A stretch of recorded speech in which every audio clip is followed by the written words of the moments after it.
గత ప్రభుత్వానికి ఈ ప్రభుత్వానికి ఏం తేడాలు చూసారు?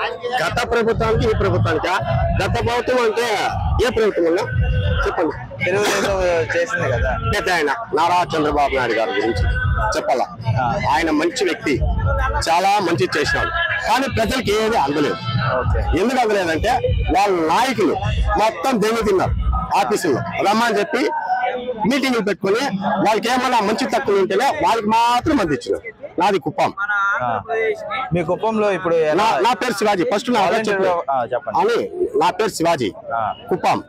నేను చిన్న కూలి మనిషి, ఎదిగి కింద పడిన మనిషి.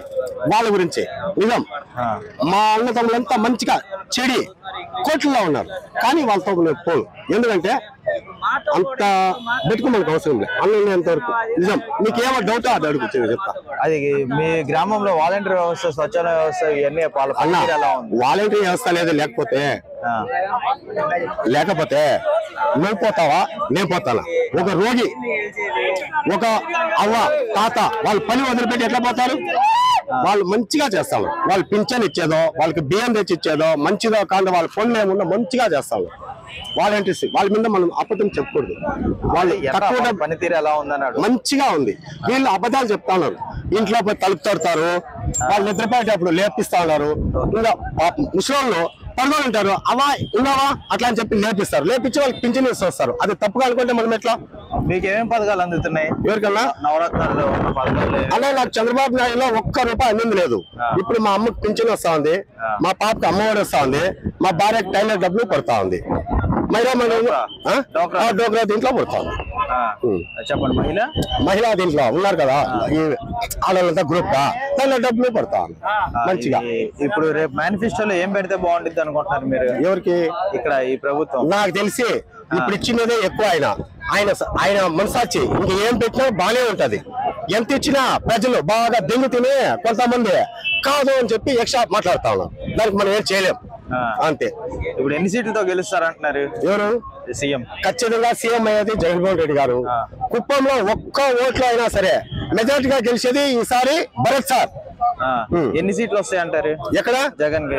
జగన్ సార్ 175 పెట్టుకున్నాడు. ఇటు చుట్టుపక్కల నేను తిరిగింది ఎమ్మెల్యే, నేను డ్రైవర్, అన్ని పక్కల తిరుగుతాం. కానీ ఈసారి కుప్పంలో ఆయనకి ఒక్క సీట్లోనే ఎమ్మెల్యే సీట్ ఆయనకే ఇస్తాం. ఇంతకు ముందు జెడ్పీటీసీ, ఎంపీటీసీ మొత్తం ఇచ్చిన వాళ్ళు 1,00,000 ఓట్లు మెజారిటీ పెట్టుకొని మా వాళ్ళే, మా బంధువులే తిరుగుతా ఉన్నారు. కానీ ఆ ఛాన్స్ లేదు. మొన్న ఎంపీటీసీ, జెడ్పీటీసీలో కూడా మేమే గెలిచినాము. ఈసారి కూడా గెలిచి చూపిస్తాం. మీ పిల్లలు ఉన్నారా మీకు?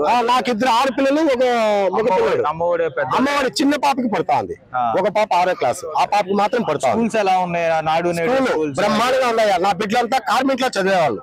నేను ఒక టైంలో లారీ ట్రాన్స్పోర్ట్ ఓనరు. నేనంతా విజయవాడ స్కూల్లో, గవర్నమెంట్ స్కూల్ కాకుండా ప్రైవేట్ స్కూల్లో చదివించిన వ్యక్తి. నాకు కొంతమంది మా వాళ్ళు చేసిన పనులకి నేను దివాలా అయ్యి ఎక్కడ పోవాలా, ఎక్కడ ఏం చేయాలని తెలియని మూమెంట్ లో మన అన్న వచ్చినాడు. ఇంగ్లీష్ మీడియం పెట్టా. బంగారెట్లా మా పిల్లలు చదువుతాను. ఇప్పుడు నా పాప డిగ్రీ కుప్పంలో మంచిగా చేస్తాను. అన్న చంద్రబాబు అన్న, పవన్ కళ్యాణ్, చంద్రబాబు నాయుడు, నువ్వు మోడీ కలిసినావు నిన్న. ఈసారి వచ్చేది కూడా జగనన్నే. మేము డైలాగులు చెప్పి మేము మాదిరిగా అమ్మ తోడు అడ్డగా నడుతాం, ఇంకోటి చెప్పి ఇంకోటి పొడుస్తాం, ఇంకోటి తొక్కుతాం అంటావు. తొక్కేదేమో కుప్పంలో ఈ శివాజీ చూపిస్తాను. ఒక్క ఓట్లు అయినా సరే మీ పార్ట్నర్ని ఓడిచ్చే తిడతారు. పవన్ కళ్యాణ్ నీకే చెప్తా ఉన్నా, నువ్వు అదుపులో పెట్టుకుంటే చాలా మంచిది, లేకపోతే బానే ఉండదు. పవన్ కళ్యాణ్కే చెప్తాం. చంద్రబాబు నాయుడు పెద్ద ఆయన కదా, ఆయన మంచోడే. కానీ వాళ్ళ జట్లో ఉండే నాయకులు ఎవడు సర్లే. నేను ఎక్కడికైనా పోతా. జగన్ లేబర్ బాగా చూస్తున్నాడు సీఎం గారు. చంద్రబాబు అందరూ పడుచుకోవాలి. చంద్రబాబు నాయుడు అంటే అందరు ఉన్న వాళ్ళని చూస్తాడు, లేబర్ పడుచుకోడు. జగన్మోహన్ రెడ్డి ఖమ్మంగా ఉంది. ఈ దానికి ఖచ్చితంగా అనిరెడ్డి గెలుస్తాడు, అనుమానం లేదు. అంతా అదే రికుండా పాలు కొత్త వాళ్ళు అయితే డబ్బు ఎట్లాక ఓడిపోతా ఉంటారు. అద్దె ఇతడు గట్టి పడ్డాడు కాబట్టి ఎదురే లేదు, ఇతడు గెలుస్తాడు, అనుమానం లేదు. మీ గ్రామంలో వాలంటీర్ వ్యవస్థ, స్వచ్ఛంద వ్యవస్థ ఇవన్నీ ఎట్లా వాళ్ళ పని? బ్రహ్మాండంగా అండి చేస్తున్నారు, బాగానే చేస్తున్నారు వాళ్ళు. ఇబ్బంది ఏమి లేదు, అందరు బాగానే చేస్తున్నారు వాళ్ళు. సార్ ఎన్ని సీట్లతో గెలుస్తారు అంటారు? వస్తే 130, 140 దాకా వస్తాయి. అందరు కలిస్తే అదే వాళ్ళు. ఈ నాడు నాడు ప్రోగ్రామ్ లో మీకు ఏమేమి సంక్షేమ పథకాలు అందినాయి? ఇది నాకు పింఛన్ ఒకటి వస్తుంది, నాకు పొలం పొలం ఏమీ లేదు కానీ మా అమ్మాయికి అమ్మఒడి వస్తుంది. అమ్మఒడి వస్తుంది. ఆ రెండు మాత్రం డైలీ వస్తాయి. అమ్మఒడి మళ్ళీ డాక్టర్ వాళ్ళకి డాక్టరా వస్తాయండి, ఇబ్బంది ఏం లేదు, బ్రహ్మాండంగా వస్తుంది. ఏం లేదు. ఇదేమో వాలంటీర్లు పెన్షన్లు ఎట్లా ఇస్తున్నారు? ఇంటికి వచ్చేస్తున్నారు, ఇంటికి వచ్చి లేకపోతే వాళ్ళు ఇస్తున్నారు తీసుకొచ్చి, ఇబ్బంది ఏమి లేదు, బ్రహ్మాండం జరుగుతుంది. అయితే ఇప్పుడు నెక్స్ట్ 2024 లో మీ మద్దతు ఎవరికి ఇస్తారు? జగన్కే. తేడాలు ఏం గమనించారు? ఈ ప్రభుత్వానికి గత ప్రభుత్వానికి తేడాలు ఎన్నో ఉన్నాయండి. గత ప్రభుత్వంలో సంక్షేమం అంటూ ఏమీ లేదండి, అరకొరగా సంక్షేమం అనేది ఉంది, అది పెద్దగా ప్రజలకి ఉపయోగకరంగా లేదు. ఇప్పుడు చూస్తే సంక్షేమం బడుగు బలహీన వర్గాల వారికి ఎంతో ఉపయోగకరంగా ఉందండి. ఈ రోజు ప్రతి ఒక్క పిల్లవాడు ఇంజనీరింగ్ చదువుతున్నాడు అంటే అది శ్రీ జగన్మోహన్ రెడ్డి గారి సెలవేనండి. ఎందువల్ల అంటే ఫీజు పూర్తి స్థాయిలో ఇచ్చాడు. ప్రతి ఇంట్లో ఇంజనీరు నెలకు 1,80,000 రూపాయల శాలరీలు సంపాదిస్తున్నారంటే జగన్మోహన్ రెడ్డి గారి దయవల్లేనండి. వాళ్ళ నాన్నగారు రాజశేఖర రెడ్డి గారు పెట్టే ఫీజు రింబర్స్మెంట్, ఈయన వచ్చిన తర్వాత పూర్తి స్థాయిలో ఫీజు రింబర్స్మెంట్ ఇవ్వటం, ప్రతి ఇంట్లో పేదలు కూడా ఈరోజు ఇంజనీరింగ్ చదవటం, ఆ విధంగా ఎంతో అభివృద్ధి చెందారండి. అదే నియోజకవర్గం నుంచి వచ్చారు. మేము పర్చూరు నియోజకవర్గం నుంచి వచ్చానండి. నియోజకవర్గంలో వాలంటీర్ వ్యవస్థ, సచివాలయ వ్యవస్థ పనితీరు ఎలా ఉంది? మీ లోకల్ ఎమ్మెల్యే పనితీరు ఎలా ఉంది? మాకు ప్రస్తుతానికి ఎడం బాలాజీ గారు ఇన్ఛార్జిగా ఉన్నారండి. ఇప్పుడు మా వాలంటరీ వ్యవస్థ ఎంతో అద్భుతంగా పనిచేస్తుందండి. కరోనా టైంలో కూడా వాళ్ళు ఎంతో సేవ చేశారండి.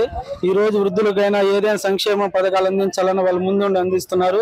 ఎలాంటి అవినీతికి తావు లేకుండా వాళ్ళు ఎంతో నీతి నిజాయితీగా పనిచేస్తున్నారు. సచివాలయ ఉద్యోగస్తులైనా వాలంటీర్లైనా ఎంతో నిబద్ధతతో పనిచేస్తున్నారండి. స్కూల్స్ నాడు నేడు అవన్నీ ఉన్నాయి కదా, అంటే ఒకప్పుడు స్కూల్ పంపించాలంటే ఏమో నా పిల్లల్ని స్కూల్ పంపించాలా అనిపించేదండి. స్కూల్లో ఈ రోజు ఆ స్కూల్ చేస్తే ప్రైవేట్ స్కూల్, నా పిల్లలు ఇప్పుడు యూకేజీ అండి. అంటే స్కూల్ ఎంతో అభివృద్ధిగా జరుగుతుందని, స్కూళ్ళల్లో స్టాఫ్ కానీ డిజిటల్ ఎడ్యుకేషన్ కానీ ప్రతిదీ ఎంతో అద్భుతంగా ఉంది, అభివృద్ధి పదంలో నడుపుతున్నారండి. నాడు నేడు ఎంతో ఉపయోగకరంగా ఉందండి. ఇప్పుడు సీఎం ఎన్ని సీట్లతో గెలుస్తారంటారు ఈ సంవత్సరం? సీఎం గారండి ఇప్పుడు ఎంతో పొత్తులతో వస్తున్నారండి. ఎంతో సీనియర్ పార్టీ అన్నారు, ఎంతో 40 ఏళ్ళ ఇండస్ట్రీ అన్నాడు, 3 సంవత్సరాలు ముఖ్యమంత్రి అంటున్నాడు. నేను అదేమంటే గద్దె దించడం అంటే ఏంటండి? మనం ఏదన్నా చేస్తే ఒంటరిగా వస్తాం, మనం చేసింది ఏమీ లేదు, అందరిని కలుపుకొని రావాలి, జగన్ గారిని ఓడించాలి. జగన్ గారిని ఓడిస్తాడంట, ఎలా ఓడిస్తాడో చూద్దాం. సిద్ధంగా ఉన్నారు జనం కూడా, చంద్రబాబు నాయుడు గారిని తరిగి కొడతానికి రాష్ట్రాన్ని వదిలిపెట్టి. అతను రేపు ఓడిపోతే వెళ్ళి మళ్ళీ హైదరాబాద్ లోనే కూర్చుంటాడు, ఇక ఆంధ్ర వైపు చూడ్డు. ఎవరండి పట్టించుకునేది? ఈ రానున్న రోజుల్లో ప్రతిపక్షం అంటూ ఏది ఉండదండి. ఏ పార్టీ ఎన్ని పార్టీలు కలిసి వచ్చినా సింహం సింగిల్ గానే వస్తుందండి. Please subscribe .news